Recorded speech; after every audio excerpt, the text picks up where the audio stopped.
Ya, kita lanjutkan materi di sesi sebelumnya. Sesi sebelumnya adalah jenis-jenis pecahan. Kita sekarang menginjak ke bagian-bagian pecahan. Apa sih bagian-bagian pecahan? Misalnya kami punya 3/4. Jadi semuanya yang atas dalam pecahan itu disebut namanya pembilang. Ingat-ingat ya. Sedangkan yang bawah dalam pecahan ini disebut namanya penyebut. Biasanya penyebut inilah yang nanti kita samakan dalam operasi pecahan. Jadi harus diingat-ingat. Yang atas namanya pembilang, yang bawah namanya penyebut. Kemudian kalau misalnya ada pecahan yang bentuknya seperti ini sama seperti ini berarti pecahan dalam bentuk bagian. Emang suatu barang kalau dipecah-pecah nanti bisa menjadi pecahan. Intinya pecahannya harus sama loh ya bagiannya. Kalau tidak sama ya bukan pecahan namanya. Kalau seperti ini berarti pecahannya yang diarsir ini menunjukkan 1/2 bagian. Kenapa? Karena yang diarsir ada 1, kemudian dipecah menjadi 2. Jadi 1/2 bagian. Sedangkan yang bawah ini gitu ya. Ini yang diarsir ada 2, kemudian semuanya 1, 2, 3, 4. Berarti ini ada 2/4 bagian. Ini adalah bagian-bagian pecahan. Mudah ya? Bisa dipahami? Oke. Halo, kita lanjut lagi ya.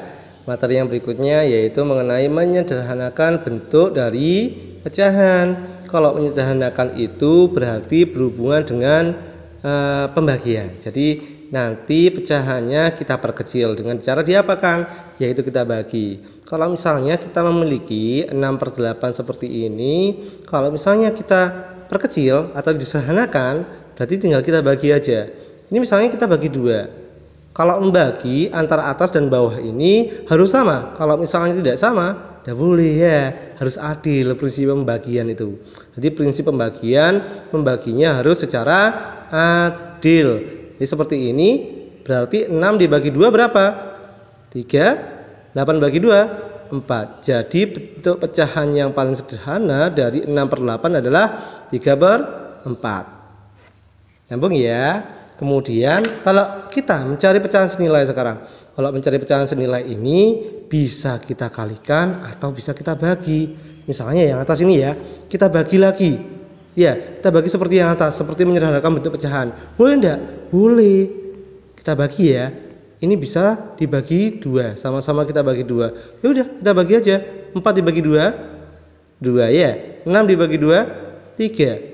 Ini adalah salah satu pecahan senilai dari 4/6. Kemudian yang bawah ini misalnya kita ganti. Oh tadi sudah dibagi, sekarang kita kalikan aja. Misalnya dikali 3 boleh? Boleh, silakan. Intinya dikalinya harus angka yang sama. Kalau yang atas dikali 3, yang bawah dikali 3. Kalau yang atas kali 100 misalnya, yang bawah juga harus dikali 100. Ini tidak boleh berbeda. 4 dikali 3, 12. 6 dikali 3, 18. Ini adalah bentuk pecahan senilai dari 4/6. Mudah ya. Sedangkan kalau membandingkan bentuk pecahan ini yaitu dengan cara kita menyamakan penyebutnya atau biasanya kita jadikan pecahan desimal. Kalau misalnya kita menyamakan penyebutnya yaitu berarti kita harus samakan ini. Langsung aja kita kalikan. Sini 3 dikali 5. Nah, jadi 3 dikali 5 berapakah? Yaitu 15. Di sini 15, di sini juga 15. Kemudian nyari atasnya adalah dengan cara 15 dibagi 3 dikali 2. Berapakah? 15 bagi 3 adalah 5 ya, kali 2 10 ya. Oke, 10. Kemudian ini juga gitu. 15 bagi 5. 3 ya. 3 kali 3 9.